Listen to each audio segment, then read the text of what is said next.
Hello बच्चों, एक बार फिर से स्वागत है आप सभी का आपके अपने YouTube चैनल ज्ञान कलश में। बच्चों, आप लोगों को पता है कि हम लोग यहाँ पर किस चीज की प्रिपरेशन कर रहे हैं। सीयूईटी की प्रिपरेशन कर रहे हैं। ठीक है, मैं सीयूईटी मैथमेटिक्स की तैयारी करवा रहा हूँ। पिछले कुछ वीडियोस में हमने लास्ट ईयर 2023 में सीयूईटी का जो पेपर हुआ था, तो उस पेपर के क्वेश्चंस हमने सॉल्व किए थे। ठीक है, 50 क्वेश्चंस हमने सॉल्व किए थे पिछले 4 वीडियोस में, जिसमें सेक्शन ए में 15 क्वेश्चन आते हैं। वो 15 क्वेश्चन कॉमन होते हैं, चाहे आप मैथमेटिक्स के स्टूडेंट हो या आप अप्लाइड मैथ के स्टूडेंट हो। दोनों टाइप ऑफ स्टूडेंट्स के लिए सेक्शन ए क्या होता है, कॉमन होता है। 15 क्वेश्चन कंपलसरी है, सभी को करने ही करने। उसके बाद जो आपको B1 सेक्शन मिलेगा इस बार, वो मैथमेटिक्स के लिए होगा। उसमें 35 क्वेश्चंस होंगे और आपको कितने उसमें से अटेम्प्ट करने होंगे, 25। यानी टोटल 50 में से 40 क्वेश्चन बच्चों आप लोग को करना है। 50 में से कितने क्वेश्चन आप लोग को करना है, 40। और उस 40 क्वेश्चन को करने के लिए समय कितना है आपके पास, 1 घंटे।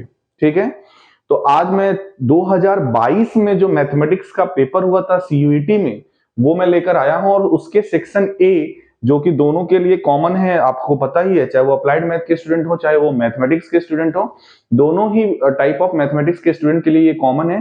तो आज हम लोग सेक्शन ए के क्वेश्चंस पे डिस्कस करने वाले हैं। तो स्टार्ट करते हैं क्वेश्चन। तो जो ये 2022 में बच्चों, ये पहला क्वेश्चन है जो आया हुआ था सीयूईटी में।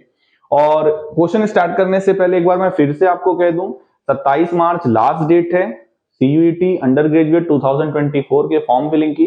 तो सबसे पहले क्वेश्चन तो बाद में लगाइए, सबसे पहले तो फॉर्म फिल कर लीजिए अच्छे से।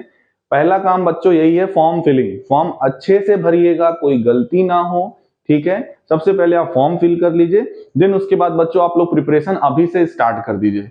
ऑलमोस्ट आपने अभी अभी पेपर दिया हुआ है क्लास 12th का बोर्ड्स के, तो आपको रिवीजन भी होगा। और सबसे क्योंकि आपको सीयूईटी में कुछ ऐसे भी टॉपिक पढ़ने हैं जो कि क्लास 12th में बोर्ड में नहीं थे, डिलीटेड थे। तो सबसे पहले आप उनको कवर कर लीजिए जो आपने पढ़ा हुआ है। उसके बाद डिलीटेड टॉपिक्स को पढ़िए, फिर पीवाईक्यूज जो हम यहाँ पर करा रहे हैं उसको सॉल्व करिए। फिर आगे हम सैंपल पेपर या कुछ आने वाले प्रैक्टिस सेट हम लोग कराएंगे, तो उसको आप लोग सॉल्व करिएगा। आपको एग्जाम में बेनिफिशियल जरूर रहने वाला है। आप वो छोड़ दो कि 1 शॉर्ट वीडियो आएगा, एक शॉर्ट वीडियो हम देखेंगे 6 घंटे 7 घंटे का, या और उसमें पूरी मैथमेटिक्स आ जाएगी। ऐसा बच्चों पॉसिबल है नहीं कि मैं कह दूं कि बच्चों 6 घंटे की एक क्लास आएगी और उस 6 घंटे में आप चाहे पिछले 2 महीने में कुछ पढ़े हो चाहे ना पढ़े हो, उस 6 घंटे में आप एक 1 शॉर्ट वीडियो आप देख लो, आपका कल्याण हो जाएगा। तो बच्चों ऐसा क्या रियल में होता है? अगर वही 6 घंटे का वीडियो देखकर ही, उस 6 घंटे के वीडियो को देखकर ही सबको मैथमेटिक्स आ जाए और सब लोग अच्छा काम करने लगे, तो मुझे नहीं लगता क्लास 12th के स्टूडेंट जो कि 2 साल बहुत सारी कोचिंग, ट्यूशन, बहुत सारी चीजें स्कूल के अलावा भी करते हैं, जेई में एडमिशन के लिए, सीयूईटी में एडमिशन के लिए, तो उनको तो 6 घंटे के वीडियो में ही सब कुछ आ जाना चाहिए। तो हकीकत यही है, सिलेक्शन आपका एक दिन के लेक्चर से कभी नहीं होता है, आपको कंटिन्यूटी बनानी पड़ती है, वो चाहे किसी भी फील्ड में हो। मैं केवल सीयूईटी की ही बात नहीं कर रहा हूँ, किसी भी फील्ड में अगर आप जाना चाहते हो, तो जब तक आपकी कंटिन्यूटी बेटा नहीं बनेगी तब तक आपका सिलेक्शन वहां पर नहीं होगा। आप ये छोड़ दो कि एडमिट कार्ड आएगा तब पढ़ना चालू करेंगे, एग्जाम की डेट शीट आएगी तब पढ़ना चालू करेंगे, ये पता चलेगा अरे 3 दिन बाद एग्जाम है तब 3 दिन में पढ़ के खत्म कर लेंगे। ऐसे बच्चों कभी भी सिलेक्शन नहीं होता है, ये हकीकत है। आपको मेहनत करनी पड़ेगी। ठीक है, तो चलिए स्टार्ट करते हैं। 2022 में ये पेपर आया हुआ था मैथमेटिक्स का, जिसमें पहला ये सेक्शन ए का हम आज क्वेश्चन करा रहे हैं। जिसमें ये पहला क्वेश्चन है, क्या देखिए, let A and B B to non zero square matrix. क्या गिवन है, ए और बी दो मैट्रिक्स हैं और दोनों की दोनों कैसी मैट्रिक्स हैं, स्क्वायर मैट्रिक्स है, non zero. Non zero square matrix, zero matrix तो यही होती है ना जिसके सारे एलिमेंट जीरो हो। तो ए और बी नॉन जीरो मैट्रिक्स है और स्क्वायर मैट्रिक्स है। स्क्वायर मैट्रिक्स का ये मतलब हुआ 2 क्रॉस 2, 3 क्रॉस 3, 4 क्रॉस, मतलब नंबर ऑफ रो और नंबर ऑफ कॉलम सेम हो। तो मान लिया इसका ऑर्डर m है तो ये m क्रॉस m की मैट्रिक्स हो जाएगी, इसका ऑर्डर n है तो ये n क्रॉस n की मैट्रिक्स हो जाएगी। दो मैट्रिक्स है a और b, दोनों स्क्वायर मैट्रिक्स है, तो a के ऑर्डर को हमने m मान लिया, b के ऑर्डर को हमने n मान लिया। अब ये भी बोला जा रहा है कि a b and b a both are defined, ये भी गिवन है। a और b का मल्टीप्लीकेशन पॉसिबल है। पहले ये देखो, अगर ए बी का मल्टीप्लीकेशन पॉसिबल है तो आपको ये पता है मल्टीप्लीकेशन अगर पॉसिबल है तो पहले मैट्रिक्स का नंबर ऑफ कॉलम और दूसरे मैट्रिक्स का नंबर ऑफ रो सेम होगा। बिल्कुल, पहले मैट्रिक्स का नंबर ऑफ कॉलम और दूसरे मैट्रिक्स का नंबर ऑफ रो क्या होगा, सेम होगा। यानी कि यहां से आपको क्या मिलेगा, m इक्वल्स टू n। इन बच्चों ये क्लियर हो गया कि जो हमारी मैट्रिक्स ए बी होगी, अगर मैं बी ए की बात करूं तो बी ए में भी दोनों में एम और एन क्या होंगे, इक्वल। तो ए बी का जो ऑर्डर होगा आइदर एम क्रॉस एम होगा और एन क्रॉस एन होगा, दोनों में से कोई भी एक आप ले सकते हो। इसी तरह बी ए का भी जो ऑर्डर होगा एम क्रॉस एम होगा और एन क्रॉस एन होगा, क्योंकि बच्चों ए बी या बी ए पॉसिबल तभी होगा, मल्टीप्लिकेशन रूल आपने पढ़ा है, जब पहली मैट्रिक्स में नंबर ऑफ कॉलम और दूसरी मैट्रिक्स का नंबर ऑफ रो क्या होता है, सेम होता है। तो पहली मैट्रिक्स में नंबर ऑफ कॉलम m है, दूसरी मैट्रिक्स में नंबर ऑफ रो n है, तो m और n इक्वल हुआ, यानी a और b का ऑर्डर अब स्क्वायर भी मैट्रिक्स है और दोनों का ऑर्डर भी क्या है, सेम है। अब इसके बेसिस पर चारों ऑप्शन में से कौन सा सही है। Number of column of a not equal to number of row of b, बिल्कुल ऐसा नहीं है, यहाँ पे तो सारे रो सारे कॉलम, जितनी नंबर ऑफ रो यहाँ उतनी नंबर ऑफ कॉलम यहाँ, नंबर ऑफ रो इधर, जितनी नंबर ऑफ कॉलम इधर उतनी नंबर ऑफ कॉलम इधर, सबके सब, क्योंकि m और n दोनों सब सेम हो चुका है। तो पहला ऑप्शन तो नहीं होगा। नॉट इक्वल टू लगा हुआ नंबर ऑफ रो ऑफ ए, ये भी नहीं होगा क्योंकि नॉट इक्वल टू लगा, सब इक्वल है यहाँ पे। Both matrices A and B have same order, okay, A और बी का ऑर्डर सेम है, अभी तो फिलहाल ये सही है। एक बार लास्ट ऑप्शन भी देख लेते हैं। Both matrices A and B does not have same order, नहीं, चौथा तो गलत है। बच्चों हमारा यहाँ पे फाइनली कौन सा आंसर सही हो गया, ऑप्शन नंबर 3 बच्चों इसका करेक्ट आंसर हो गया। ठीक है, तो मैट्रिक्स में हमेशा आपको थ्योरी पोर्शन याद रखना चाहिए और उससे जरूर आपको सेक्शन ए से 3-4 क्वेश्चन मैट्रिक्स से थ्योरी पोर्शन से जरूर मिलते हैं, छोटे छोटे क्वेश्चन रहते हैं, जल्दी करके आप उसको आगे बढ़ जाएंगे। ठीक है, तो चलिए अगले क्वेश्चन पे आते हैं। क्वेश्चन नंबर 2 देखिए क्या बोला जा रहा है, फिर से एक मैट्रिक्स का क्वेश्चन है। एक मैट्रिक्स दी हुई है, 4 स्टेटमेंट दिए हुए हैं, 5 स्टेटमेंट दिए हुए हैं और बोला जा रहा है इनमें से कौन कौन से स्टेट, अच्छा इसमें बच्चों ये स्टेटमेंट है, ऑप्शंस मैंने नहीं लिखा हुआ है, 4 ऑप्शंस देते जो थे इसके वो मैंने नहीं लिखा हुआ है, आपको पढ़ वहां पे जैसे लिखा था ए और B only, A B C only, ठीक है, बी सी डी ओनली, तो फिलहाल 4 ऑप्शन ऐसे करके लिखे हुए थे। हमें फिलहाल पांचों स्टेटमेंट को चेक करना है, कौन सा स्टेटमेंट सही है, कौन सा स्टेटमेंट गलत है। एक से अधिक स्टेटमेंट सही हो सकते हैं क्योंकि यहाँ पे मैंने ऑप्शंस नहीं लिखे हुए हैं, ये स्टेटमेंट है पांचों। तो सबसे पहले देखिए ए इज अ स्क्वायर मैट्रिक्स, क्या जो मैट्रिक्स ए दिया हुआ है वो स्क्वायर मैट्रिक्स है, बिल्कुल, क्योंकि यहाँ पे नंबर ऑफ रो और नंबर ऑफ कॉलम सेम है, 2 क्रॉस 2 की ये मैट्रिक्स है, तो यस पहला स्टेटमेंट सही है, ये एक स्क्वायर मैट्रिक्स है, नंबर ऑफ रो भी 2 है, नंबर ऑफ कॉलम भी 2 है। क्या ए इनवर्स एग्जिस्ट करेगा, अगर इस मैट्रिक्स का डिटर्मिनेंट नॉट इक्वल टू 0 आ जाए तो एग्जिस्ट करेगा। डिटर्मिनेंट निकालेंगे तो 2 5 जा 10, माइनस माइनस प्लस हो जाएगा, 3 3 जा 9 और 10 प्लस 9 कितना होता है बच्चों, 19। तो डिटर्मिनेंट ऑफ ए क्या आ रहा है, 19, यानी बिल्कुल एग्जिस्ट करेगा, यानी ऑप्शन नंबर बी भी क्या है, सही है। अच्छा, डिटर्मिनेंट ऑफ ए 19 है, ये भी सही हो गया, ऑप्शन नंबर डी। अब बोला जा रहा है क्या A is a symmetric matrix, symmetric matrix क्या होती है, ए का ट्रांसपोज लो तो वही आ जाए, ले लो ट्रांसपोज, तो 2 माइनस 3 और 3 5, क्या ये जो मैट्रिक्स आई है ये ए के इक्वल है, नहीं, बिल्कुल इक्वल नहीं है, माइनस साइन का अंतर है, तो ये ऑप्शन तो गलत हुआ, मतलब सी स्टेटमेंट सही नहीं है। स्टेटमेंट डी सही है, ऑलरेडी हम डिस्कस कर चुके हैं। लास्ट स्टेटमेंट ई क्या बोला जा रहा है, ए इज अ नल मैट्रिक्स, तो बिल्कुल नहीं, नल मैट्रिक्स तो ये नहीं है, अगर नल मैट्रिक्स होती तो इसके सारे एंट्रीज बच्चों क्या होते, 0 होते, तो इसका मतलब यहाँ पर कौन कौन सा ऑप्शन सही है, ए सही है, बी सही है और D, option A B D, यानी स्टेटमेंट ए बी डी सही है, बाकी 2 स्टेटमेंट क्या है, फॉल्स है। ठीक है बच्चों, आगे बढ़ते हैं। फिर से ये मैट्रिक्स का ही क्वेश्चन है। The number of all possible matrices of order 2 cross 2 with entry 0 और 1। अगर आपने पढ़ा है क्लास 12 अच्छे से तो मैट्रिक्स का एक क्वेश्चन आपको एनसीईआरटी के एमसीक्यू में मिला होगा जिसमें 3 क्रॉस 3 की मैट्रिक्स थी और 0 और 1 एंट्री थी, और आपसे पूछा गया था कितनी maximum possible matrices, number of matrices बन सकती हैं, और आई थिंक उसका आंसर आया था 512, 512, 2 टू द पावर 9। उसी से रिलेट अगर आप कर पाएंगे तो ये आसान होगा। 2 क्रॉस 2 की मैट्रिक्स है, यानी टोटल कितने एलिमेंट आने वाले हैं, 4। हर प्लेस पे 2 एंट्री होगी, आइदर 0 और 1, आइदर 0 और 1, तो हर प्लेस पे 2 एंट्री पॉसिबल है, टोटल प्लेसेस कितने हैं, 4।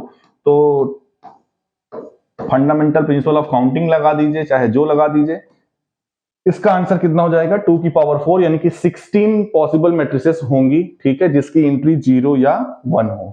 ओके, बढ़ते हैं बच्चों अगले क्वेश्चन की ओर। क्वेश्चन नंबर 4 क्या बोला जा रहा है, एक फंक्शन दिया हुआ है और हमसे सेकेंड ऑर्डर डेरिवेटिव और इनटू में e to the power e भी लगा हुआ है at x equals to e, इसकी वैल्यू इवेल्युएट करने के लिए कह रहा है। तो चलिए ट्राई करते हैं। सबसे पहले दिया क्या है, y is equal to 1/x to the whole power x। Function की पावर फंक्शन है तो आपने क्लास 12 में पढ़ा होगा, ऐसे क्वेश्चन को हम लोग लॉग लेके करते हैं, तो चलो ले लेते हैं लॉग। तो क्या हो जाएगा log y equals to x log 1/x। Differentiate both side with respect to x, तो क्या आएगा 1/y y dash first function into second का डेरिवेटिव। log x का डेरिवेटिव 1/x होता है, तो ये 1/1/x हो जाएगा। फिर 1/x का फिर से डेरिवेटिव क्या हो जाएगा -1/x² प्लस सेकंड फंक्शन यानी log 1/x इंटू फर्स्ट का डेरिवेटिव। फर्स्ट फंक्शन यहाँ पर x है, x का डेरिवेटिव क्या आएगा 1। यहां पर देखिए ये x घूमकर कहां चला जाएगा ऊपर, और x² ये ऊपर जाएगा, एक x ऑलरेडी यहां पर लिखा हुआ है बच्चों, तो x इंटू एक्स क्या हो जाएगा x², और ये x² से ये x² क्या हो जाएगा कैंसिल। आपके पास बचा क्या, आपके पास देखिए क्या बचा y dash equals to y into log 1/x को पहले लिख लो -1। यही बचा कि नहीं, देखो यहाँ पे x² से x² कट जाएगा, यहाँ पे केवल पहले टर्म में -1 बच रहा है। आप करो क्या, इस लाइन को रफ कर देते हैं फिलहाल। y डैश हमारे पास आ चुका है, इस y को चाहो तो पहले अंदर भेज दो, तो y डैश इक्वल्स टू ये क्या हो जाएगा y log 1/x minus y। Okay, अब हमें क्या चाहिए d2y/dx² चाहिए। फिलहाल ये y डैश आ चुका है, अब d2y/dx² चाहिए बच्चों, तो इसको फिर से डिफरेंशिएट करना पड़ेगा with respect to x। Okay, तो y double dash equals to, यहां पे भी लगाइए वही product rule, first function into second का डेरिवेटिव, तो y इंटू log का 1/x का डेरिवेटिव, तो 1/1/x इंटू -1/x², और यहां पर फिर क्या हो जाएगा प्लस सेकंड फंक्शन यानी log 1/x इंटू फर्स्ट का डेरिवेटिव यानी कि y का डेरिवेटिव बच्चों क्या हो जाएगा y डैश, है ना, माइनस यहाँ पे y अलग से लिखा हुआ है, तो इस y का डेरिवेटिव क्या हो जाएगा y डैश। अब करिए क्या, एक स्टेप पहले और सिंप्लीफाई कर लेते हैं, तो y double dash equals to ये x घूमकर बच्चों ऊपर जाएगा और एक x से कट जाएगा, तो ये आएगा -y/x प्लस y डैश मैंने ले लिया कॉमन, तो जाएगा log 1/x -1। ठीक है, हमने क्या कर लिया y डैश हमने कॉमन ले लिया और यहां पर पुट कर दिया वैल्यू, जो log 1/x -1 यहां पर बचेगा तो ये लिख दिया। अब बच्चों देखो y डैश की फिर से ये वैल्यू हम पुट कर सकते हैं क्या, जहां जहां y डैश है वहां पर हम ये पुट कर सकते हैं क्या, बिल्कुल पुट कर सकते हैं। तो आप करिए क्या, इस y डैश की जगह पे, इस y डैश की जगह पे ये जो y डैश की वैल्यू है इसको जरा एक बार सब्स्टिट्यूट करिए, तो आपके पास क्या आएगा, तो देखते हैं क्या आता है हमारे पास इसको रखने पर। तो ये हो जाएगा y double dash equals to -y/x, ये तो एज इट इज रहेगा, प्लस y डैश का मतलब एक y पहले से यहां पर आ जाएगा, तो y, तो ये हो जाएगा log 1/x -1 का होल स्क्वायर, है ना, क्योंकि log 1/x -1 पहले से था, एक बार और आ जाएगा। तो बच्चों ये तो आ गया d2y/dx²। हमें आंसर अभी नहीं चाहिए, लेकिन अभी क्या हमारा आंसर आया है, नहीं, अभी तो हमारा आंसर बच्चों नहीं आया है। अब हमें क्या करना है, देखो सेकंड डेरिवेटिव तो सर निकाल लिए, अब आपको करना क्या है, यहां पर e to the power e से पहले मल्टीप्लाई करिए। किससे मल्टीप्लाई करिए, e टू द पावर, क्योंकि देखो ना d2y/dx² में e to the power e से क्या है मल्टीप्लाई है, ये चाहे लास्ट में कर दीजिए, पहले आप करिए क्या at x equals to e पर इसकी वैल्यू निकाल लीजिए, मतलब जहां जहां x है, जहां जहां x है वहां वहां आपको क्या पुट करना है, e पुट करना है। ठीक है, फिलहाल इसको एक स्टेप और पहले सिंप्लीफाई कर लेते हैं, तो जाएगा y double dash equals to -y/x plus y और log 1 माइनस log x, तो इसको हम लिख सकते हैं log 1, भाई log 1/x को क्या लिख सकते हो log 1 माइनस log x, और हम सभी को पता है कि log 1 की वैल्यू क्या होती है 0, तो फिलहाल ये क्या बचेगा माइनस log x -1 का होल स्क्वायर, है ना। ओके, अब भी क्या करना है, जहां पर x है, जहां जहां पर x है हमें बच्चों क्या पुट करना है, x की जगह पे e पुट करना है। जब x की जगह पे ये हो जाएगा क्या, d2y/dx² at x equals to e। तो ये तो हो जाएगा y/e माइनस में प्लस y, यहां पर क्या आएगा, देखो माइनस लॉग x लिखा हुआ है, यहां पर हो जाएगा माइनस लॉग e। और आप सभी को पता है डेरिवेटिव में, डिफरेंशियल में जो भी ये लॉग आता है उसका बेस e होता है, तो यहाँ पर ये इसका बेस एक्चुअल में है क्या, e। और लॉग e बेस e की बच्चों वैल्यू क्या होती है, 1। तो ये हो जाएगा -1 यानी कि -2 का स्क्वायर, है ना। ये क्या हो जाएगा, -2 का स्क्वायर। तो हमारे पास -2 का स्क्वायर क्या हो जाता है, 4। तो प्लस का 4 आएगा, तो ये हो जाएगा d2y/dx² at x equals to e। y को ले लो कॉमन, ये प्लस वाला 4 पहले लिख दो, 4 -1/e, क्या 4 -1/e, यहां तक आ गया 4 -1/e d2y/dx²। यहाँ पे y हमने कॉमन लिया, अच्छा सॉरी, हाँ 4, यहाँ पे 4 आया था ना, हाँ बिल्कुल 4 -1/e आ गया है। अब क्या करना है, क्या आंसर आ गया है कुछ तो, लेकिन आपको हिंट मिल गया होगा। क्या हिंट मिला, ये y अभी बचा हुआ है ना, और e की पावर e से क्या करना था, मल्टीप्लाई करना था। y एक्चुअल में हमारा है क्या, y अगर देखा जाए तो ये हमारा है 1/e की पावर e। तो इसको आप चाहो तो पहले एक स्टेप ऐसे लिख दो, d2y/dx² at x equals to e। और y की जगह पे हम क्या लिख सकते हैं, 1 की पावर कुछ भी हो e तो 1 ही आएगा, और अपॉन में e to the power e, और इनटू में 4 -1/e। जरा ध्यान से देखिए बच्चों, d2y/dx² के साथ इनटू में क्या है, e to the power e। तो जब दोनों तरफ आप e to the power e को क्या करेंगे, मल्टीप्लाई करेंगे, तो ये e to the power e से कैंसिल हो जाएगा, बचेगा क्या, 4 -1/e।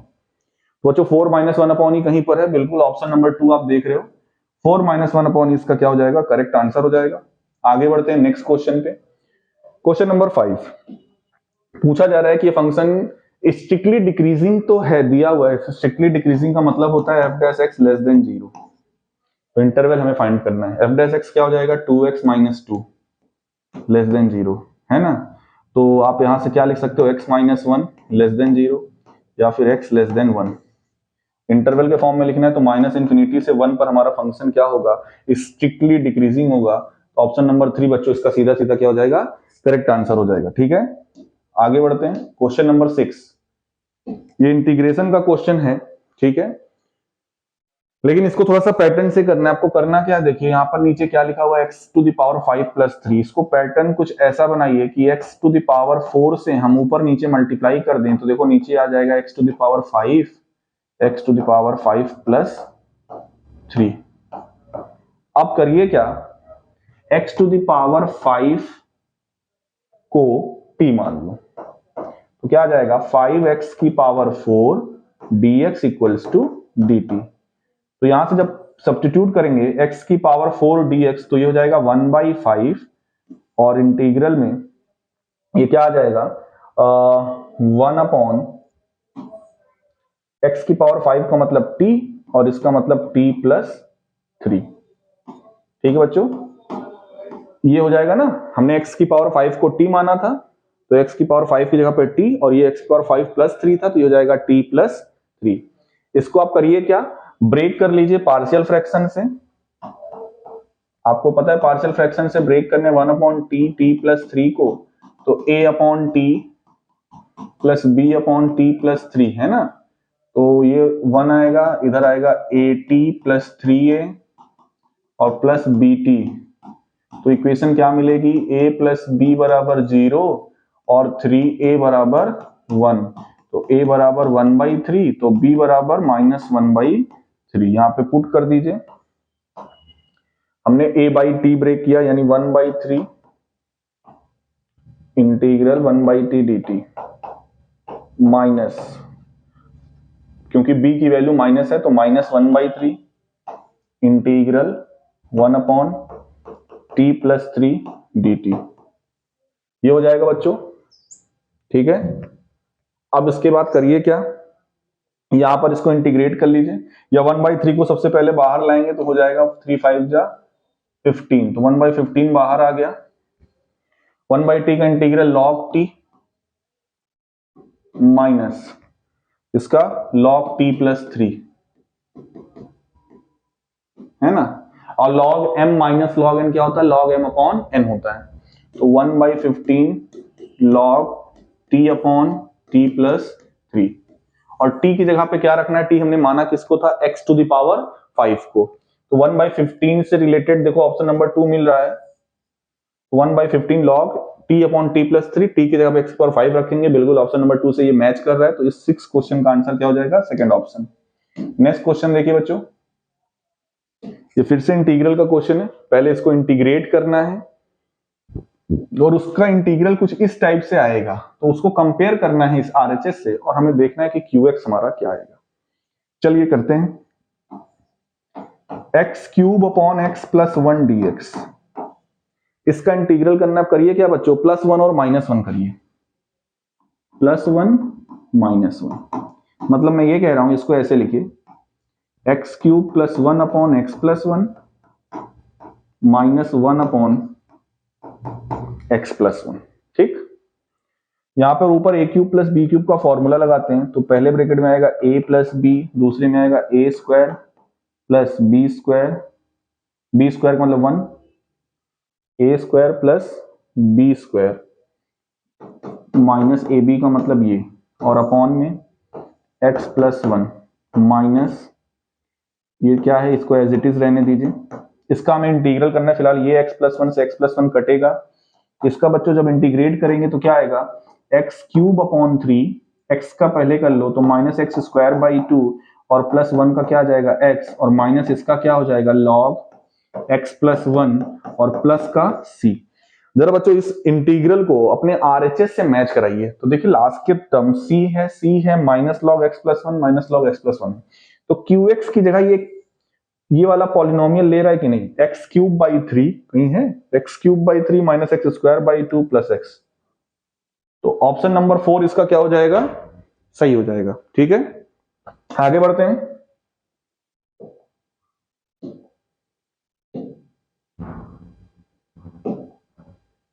Next question, question number 8, integral का क्वेश्चन है। -1 से +1 इसकी लिमिट है, -1 से +1 इसकी लिमिट है, और हमें इसका इंटीग्रल चाहिए। तो चलो देखते हैं, इसको पहले ऐसे ब्रेक कर लो, -1 से 1 मॉड x माइनस 2 प्लस -1 से 1 मॉड x। ब्रेक होगा क्योंकि ये आपको पता है जब ये 2x हमारा 2 से बड़ा होगा तभी ये पॉजिटिव होगा, नहीं तो ये निगेटिव होगा, यानी 2 - x होगा। तो ये -1 से 1 पूरे पर ये क्या रहेगा, 2 - x रहेगा, और इस पे बदल जाएगी डेफिनेशन क्या, -1 से 0 पर ये रहेगा -x, और 0 से 1 पर ये क्या रहेगा, +x। बस अब इंटीग्रेट करके लिमिट अप्लाई कर दिए थे, 2x - x square by 2, limit क्या रहेगी, -1 से +1, इसकी लिमिट -x स्क्वायर बाई 2 पे -1 से 0, और इसकी x स्क्वायर बाई 2 0 से 1। तो ये होगा बच्चों इसका इंटीग्रल। अब हमें क्या करना है, लिमिट अप्लाई करना है। पहले अपर लिमिट पहले ब्रैकेट में अप्लाई करते हैं, जब 1 रखेंगे तो ये क्या आ जाएगा, 2 - 1/2, और 2 - 1/2 का मतलब क्या होगा, 2 2 जा 4 -1 यानी कि 3/2, है ना। जब अपर लिमिट 1 को रखेंगे तो 2 - 1/2 कितना हो जाएगा, 2 2 जा 4 -1 यानी 3/2। अब लोअर लिमिट -1 रखेंगे और एक माइनस पहले से होता है, तो ये क्या हो जाएगा, -2 - 1/2 -2 - 1/2। ये तो हो गया पहले ब्रैकेट का, है ना। -1 रखेंगे, देखो माइनस साइन पहले लगा दिए, तो ये हो जाएगा -2 - 1/2। ठीक, यहां पर सेकेंड ब्रैकेट को जब रखेंगे तो प्लस, पहले अपर लिमिट 0 रखेंगे, तो 0 रखेंगे तो ये तो क्या आएगा, 0 ही आएगा, पहला टर्म 0 माइनस, यहां पर जब -1 रखेंगे तो पहली बात तो -1 हम x की जगह पे पुट कर रहे हैं, तो जब x का स्क्वायर करेंगे, यानी x की जगह पे आपको माइनस रखना है, तो क्या हो जाएगा, वो प्लस में हो जाएगा ना, 1 स्क्वायर। और ये क्या हो जाएगा 1/2, 1 का स्क्वायर 1 होता है, यानी 1/2। ओके, लास्ट टर्म में पहले +1 रखिए तो यानी 1/2 -0। ओके, यहां पर एक बार अगर आपको डाउट हो तो फिर से रख लो, 0 रखो, 0 आएगा, -(x²/2) था तो प्लस हो जाएगा ना, माइनस माइनस क्या हो जाएगा, प्लस नहीं, लेकिन (x²/2) इसका इंटीग्रल है और एक माइनस पे और आ जा रहा है तो यहां पर क्या हो जाएगा, प्लस हो जाएगा ना। यस, तो ये हो जाएगा कितना, देखो 3/2, ये पे हो जाएगा 2 2 4 -1 यानी -4 -1 -5/2, तो 3/2 + 5/2, 8/2 का मतलब कितना आया 4, और 1/2 + 1/2 का मतलब 1, 4 + 1 कितना होगा 5। ऑप्शन नंबर 2 जरा देखिए क्या हो जाएगा, ऑप्शन नंबर 2 इसका बच्चों क्या हो जाएगा, करेक्ट आंसर हो जाएगा 5। ठीक है, आगे बढ़ते हैं। Next question, question number 9। एक डिफरेंशियल इक्वेशन दिया हुआ है, बोला जा रहा है if a and b are the order and degree of the differential equation. देखो y डबल डैश का मतलब d2y/dx², तो हाईएस्ट ऑर्डर डेरिवेटिव वाले टर्म को पकड़ा जाता है, यानी a क्या रिप्रेजेंट कर रहा है, ऑर्डर, तो a की वैल्यू 2, b क्या रिप्रेजेंट कर रहा है, डिग्री, तो b की वैल्यू 1, क्योंकि इसी की जो पावर होती है वही डिग्री होती है, तो यहाँ पर इसकी पावर क्या है 1, a की वैल्यू 2, b की वैल्यू 1, तो हमें वैल्यू किसकी चाहिए 2a + 6b, तो 2 × 2 + 6 × 1, 4 + 6 यानी कि 10, ऑप्शन नंबर 4 क्या हो जाएगा, करेक्ट हो जाएगा। आगे बढ़ते हैं अगले क्वेश्चन की ओर, क्वेश्चन नंबर 10।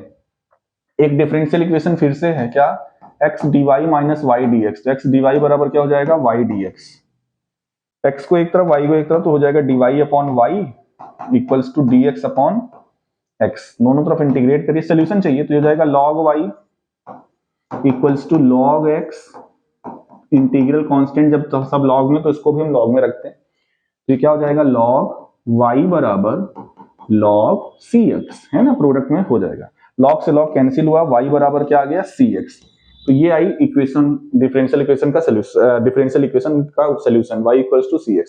तो पूछा जाए इन चारों में से कौन सा ऑप्शन है, क्या ये एक सर्कल है, बिल्कुल नहीं, सर्कल तो नहीं, स्ट्रेट लाइन पासिंग थ्रू -1, 6, बिल्कुल नहीं, straight line passing through the origin, बच्चों ये आपको याद होना चाहिए, equation of line class 11th में आपने पढ़ा होगा, equation of line passing through origin का फॉर्म होता है y = mx, equation of line passing through origin का क्या फॉर्म होता है, y = mx, तो y = cx के टाइप का है, तो इसका ऑप्शन नंबर 3 बच्चों क्या हो जाएगा, करेक्ट हो जाएगा। आगे बढ़ते हैं क्वेश्चन नंबर 11। फिर से एक डिफरेंशियल इक्वेशन दिया हुआ है, ठीक है, और ये डिफरेंशियल इक्वेशन किस फॉर्म का, मैं इसमें हिंट दूंगा और मैं चाहूंगा इसका आंसर आप लोग बताओ, हालांकि आंसर भी मैं चलो बता दे रहा हूं, इसका आंसर आने वाला है ऑप्शन नंबर 4, ठीक है, मैंने इसको सॉल्व भी अभी किया हुआ है थोड़ी देर पहले। तो ये है क्या, differential equation y e⁻x/y dx equals to x e⁻x/y plus y² dy। बच्चों ये पैटर्न से ही पता चल जाता है, x/y, तो ये dy/dx नहीं, dx/dy वाला केस दिख रहा है, और करिए क्या, आप पहले dx/dy को ऐसे रखिए, ठीक है, तो यानी हम dy को इधर भेज रहे हैं, इसको इधर, तो x e⁻x/y प्लस y² और अपॉन में y इंटू में e⁻x/y। आप देखेंगे तो बिल्कुल ये होमोजीनियस फॉर्म बन रहा है, मतलब कैसे चेक करेंगे, x की जगह पे λx, y की जगह पे λy सब्स्टिट्यूट करेंगे तो ये होमोजीनियस फॉर्म बनेगा, ठीक है। आप पहले इसको पार्टीशन कर सकते हैं dy/dx करके, उल्टा रेसिप्रोकल कर दीजिए, अलग कर दीजिए, जैसे अगर आप रेसिप्रोकल करते हैं तो क्या मिलता है, dy/dx इक्वल्स टू y, इसी पे रेसिप्रोकल भी करने के, आप इसको यहीं से पार्टीशन करके देख सकते हैं, अगर यहीं से पार्टीशन कर दीजिए dx/dy पे ही, तो ये क्या हो जाएगा dx/dy, ये आपका हो जाएगा x/y, e⁻x/y से कट जाएगा, प्लस ये हो जाएगा y/e⁻x/y।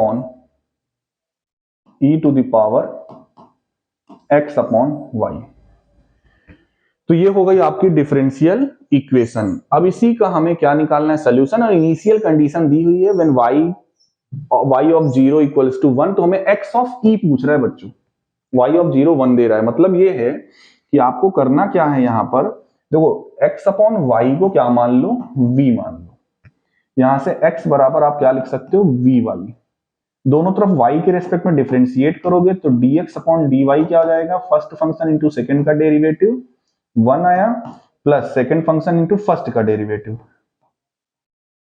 यानी y dv बाई dy। ये आपको रिप्लेस करना है, x अपॉन वाई की जगह पे v और dx अपॉन dy की जगह पे ये। जब आप यहां पर सब्स्टिट्यूट करते हो तो क्या आएगा, v plus y dv by dy equals to x upon y को क्या लिख सकते हैं, v प्लस y हमारे पास लिखा हुआ है, y को y ही रहने दो, है ना, और अपॉन में e to the power v। ये v से ये v कैंसिल। करते क्या है, अच्छा आप करो क्या, ये y था, ये y से ये y भी अब कैंसिल हो जाएगा, बिल्कुल कैंसिल हो जाएगा। e की पावर v dv बराबर dy, ये हो गया बच्चों क्या, e की पावर v dv बराबर dy। अब इसका हमें क्या चाहिए, सोल्यूशन चाहिए, तो इंटीग्रेट कर देते हैं दोनों साइड। ऐसे मैंने बोला था कि इस क्वेश्चन को आप लोग करिएगा, बट करते करते बता ही दिया मैं। इंटीग्रेट करेंगे तो भैया क्या मिलेगा, इधर तो वही मिलेगा e to the power y, और इधर आपको क्या मिल जाएगा, y plus C. e to the power v का मतलब हुआ x अपॉन वाई। करिए क्या, इनिशियल कंडीशन दिया हुआ y ऑफ 0 इज 1, मतलब समझ रहे हो, जब x बराबर 0 तो y बराबर 1। तो x बराबर 0 रखोगे तो यहां पर क्या आ जाएगा, e की पावर 0 जिसकी वैल्यू 1, और यहाँ पर y का वैल्यू 1 दिया हुआ है, तो c बराबर बच्चों यहां से क्या आ गया, 0। अब इस c की वैल्यू वापस से यहां पर जब आप पुट करोगे तो आपका फाइनल सोल्यूशन जानते हो क्या आया, e to the power x upon y equals to y। Finally हमारे पास सोल्यूशन तो आ गया है। एक बार फिर से सोल्यूशन देख लीजिए क्या आया है, इसको एक बार फिर से रीराइट कर लेते हैं, y is equal to e to the power x upon y। ठीक, करते क्या है, दोनों साइड log ले लेते हैं, तो log y equals to x upon y log e, और हमें पता है log e बेस क्योंकि इसका e ही होता है उसकी वैल्यू 1 हो जाती है। तो यहां से हमारे पास बचेगा क्या, log y equals to x upon y। तो यहां से हम x बराबर क्या लिख सकते हैं, y log y, y log y। अब देखिए हमें फाइंड क्या करना है, x ब्रैकेट में e लिखा हुआ है ना, यानी x ऑफ e, इसका ये मतलब हुआ जहां जहां पर y है वहां वहां पर e पुट करिए, तब x की वैल्यू क्या होगी, तो e log e, और log e base e already होता है तो इसकी वैल्यू 1, तो x बराबर बच्चों क्या आ गया, e आ गया। तो इसका देखिए ऑप्शन नंबर 4 क्या हो गया, करेक्ट आंसर हो गया। ठीक है बच्चों, आगे बढ़ते हैं अगले क्वेश्चन की ओर। Question number 12, e to the power modulus of x लगा हुआ -1 से 1, इसको भी ब्रेक करके करिए, -1 से 0 पर e to the power -x plus 0 से 1 पर e to the power x dx। e to the power -1 का -x का इंटीग्रेशन e की पावर -x, लिमिट -1 से 0, इसका 0 से 1 करिए क्या, पहले 0 अप्लाई करिए, तो e की पावर 0 मतलब 1 माइनस e की पावर माइनस माइनस क्या हो जाएगा, प्लस, यानी ये 1 माइनस e बाहर माइनस है, और ये क्या हो जाएगा e, क्योंकि e की पावर 1 माइनस e की पावर 0 मतलब -1 आएगा। माइनस को अंदर भेजते हैं तो -1 प्लस e -1, 2e -2, 2 कॉमन ले लो, e -1 बच्चों ऑप्शन नंबर 4 इसका क्या हो गया, करेक्ट आंसर हो गया क्वेश्चन नंबर 12 का।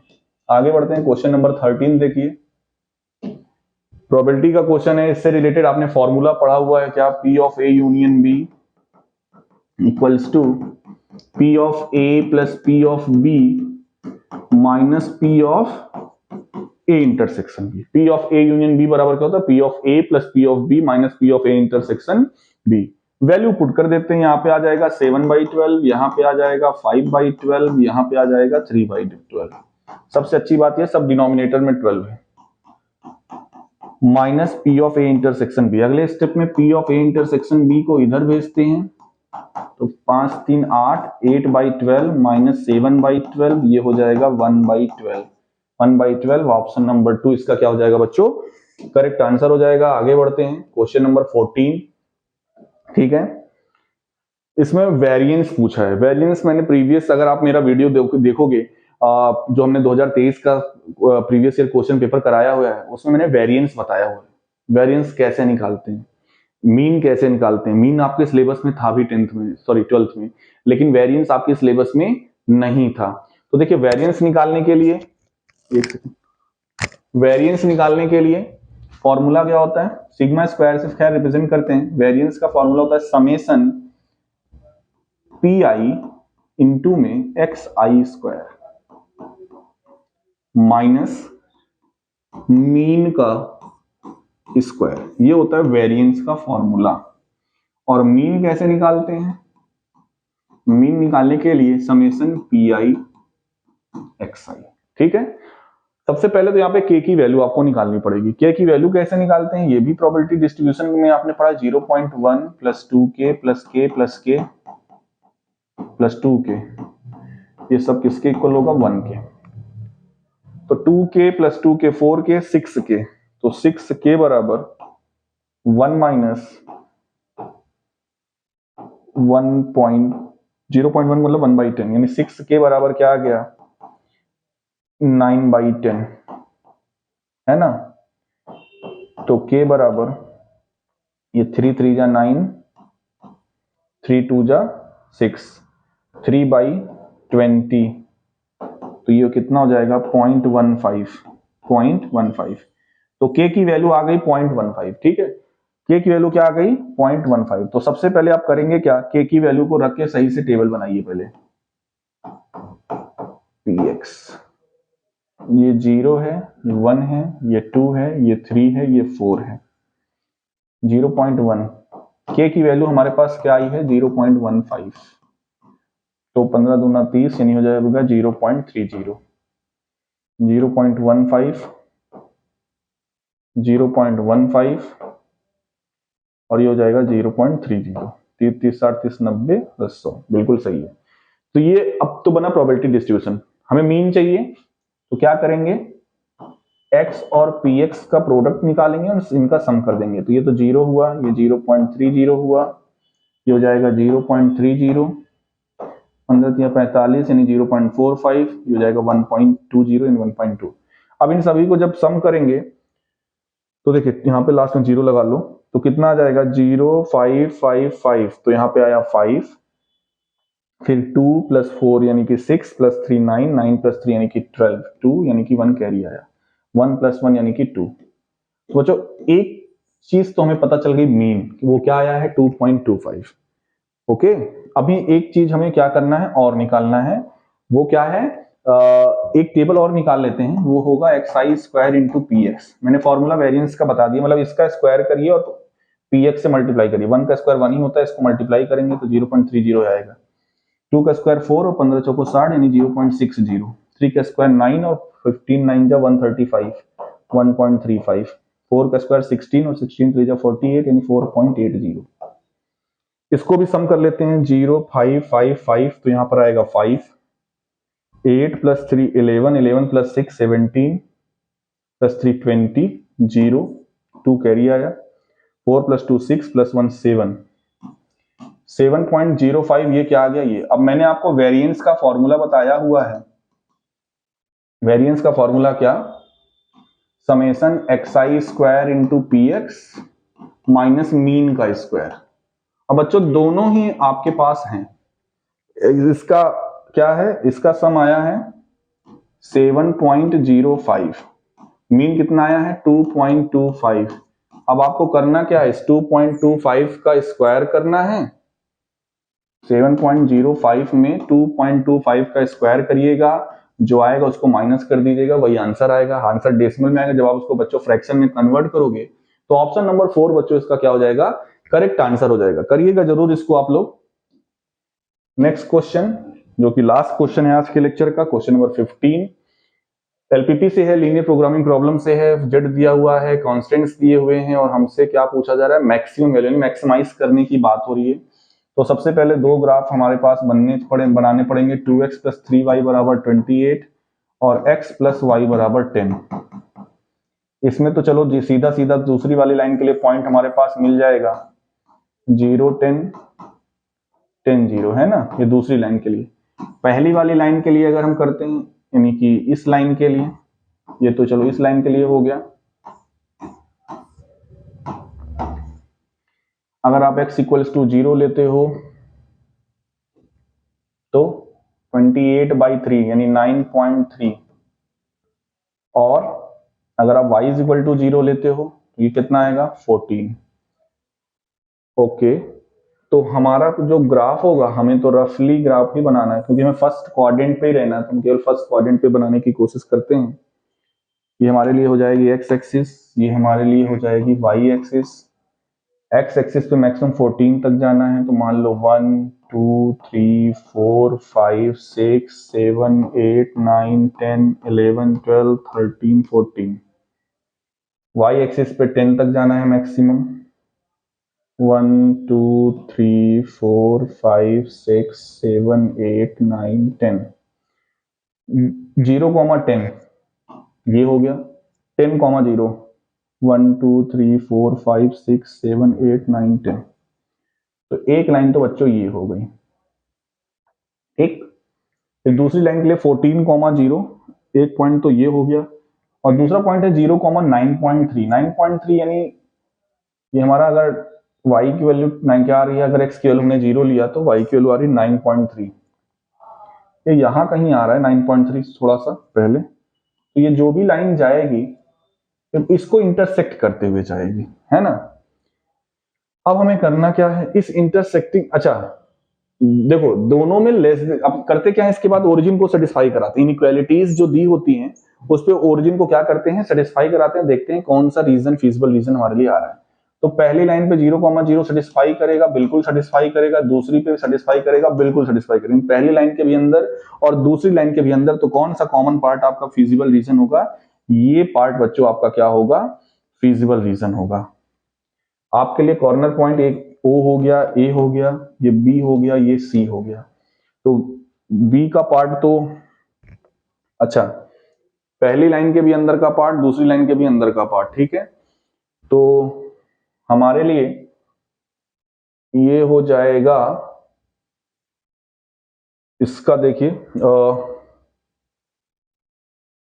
O A B C corner point हमारे लिए ये मैक्सिमम चाहिए। ओरिजिन की वैल्यू रखने की कोई जरूरत ही नहीं है। जेड हमारे पास क्या आया है 4x प्लस 2y, है ना, 4x प्लस 2y। ए का मतलब क्या है 10,0, ए का मतलब है 10,0। तो 10,0 जब इस पे रखेंगे तो जेड की वैल्यू कितनी आएगी 40। बी का मतलब है 0,9.3। 9.3 कैसे आया था, अगर आपको याद हो कि जब हम यहां पर y की वैल्यू, x की वैल्यू 0 रखे थे तो y की वैल्यू क्या आई थी 28/3 आई थी ना। कितनी आई थी 28/3। तो अगर आप 28/3 यहां पे रखते हैं, ये तो 0 हो जाएगा, जेड पे जब रखोगे तो हो जाएगा 56/3। 56/3 का मतलब है 3 बन जा 3, 26 बचा। बी पर यहाँ जो हमारी वैल्यू आएगी वो 18 पॉइंट समथिंग आएगी, मैक्सिमम तो नहीं रही। और लास्ट ऑप्शन नंबर सी क्या होता है, ये ऑप्शन कॉर्नर पॉइंट सी का कोऑर्डिनेट कैसे निकलता है बच्चों, पहली लाइन और दूसरी लाइन का intersection point 2x plus 3y equals to 28। दूसरी लाइन है x प्लस वाई बराबर 10, 2 से मल्टीप्लाई कर दो, 2x प्लस 2y बराबर 20, माइनस कर दो, 2x से 2x कटा, y बराबर 8 आ गया। y बराबर 8 तो x बराबर कितना 2, यानी 2,8। 2,8 पर z की वैल्यू क्या होगी यहाँ पर c पर 4 2 जा 8 प्लस 8 2 जा 16 प्लस 8 कितना 24। तो मैक्सिमम वैल्यू हमारी पॉइंट a पर आ रही है वो है 40, और a का कोऑर्डिनेट क्या है 10,0। तो फिलहाल हमसे यहाँ पर ये पूछा था कि z की मैक्सिमम वैल्यू क्या होगी, तो फिलहाल बच्चों इसका आंसर क्या हो जाएगा 40। z की मैक्सिमम वैल्यू क्या हो जाएगी 40। तो ये था बच्चों आज का लेक्चर। इसमें हमने सीयूईटी मैथमेटिक्स में 2022 में आए हुए क्वेश्चन के सेक्शन ए पार्ट को हमने कवर किया है। ये वीडियो दोनों ही मैथमेटिक्स के लिए बेनिफिशियल रहने वाला है, वो चाहे आप प्योर मैथमेटिक्स के स्टूडेंट हो चाहे अप्लाइड मैथमेटिक्स के स्टूडेंट हो। इसको जरूर लगाइएगा। टाइम मैनेजमेंट का भी ध्यान दीजिएगा। ठीक है बच्चों, हम लोग नेक्स्ट वीडियो में इसके जो सेकंड पार्ट है यानी B1 सेक्शन का डिस्कशन करेंगे, जिसमें हालांकि वो आया था B2 में, लेकिन फिर से मैं रिपीट कर रहा हूँ, इस बार आपको जो मैथमेटिक्स के स्टूडेंट हैं उनको मैथ का सेक्शन B1 में मिलेगा, जिसमें 35 क्वेश्चन होंगे और आपको 25 करने पड़ेंगे। ये जो सेक्शन A है जिसमें 15 क्वेश्चन थे, ये सभी के लिए कॉमन है। एक क्वेश्चन 5 नंबर का, अगर आप गलत करते हो तो 1/5 यानी 1 नंबर की नेगेटिव मार्किंग है। यहाँ पर टोटल 200 नंबर का आपका पेपर होगा। 50 क्वेश्चन मिलेंगे, 50 में से आपको 40 क्वेश्चन करने पड़ेंगे। समय रहेगा 1 घंटे, जिसमें सेक्शन ए में 15 क्वेश्चन और सेक्शन B1 में 35 में से 25 क्वेश्चन आपको करने पड़ेंगे। तो मिलते हैं बच्चों फिर नेक्स्ट वीडियो में इसके आगे के क्वेश्चंस के साथ। तब तक के लिए टाटा, बाय बाय।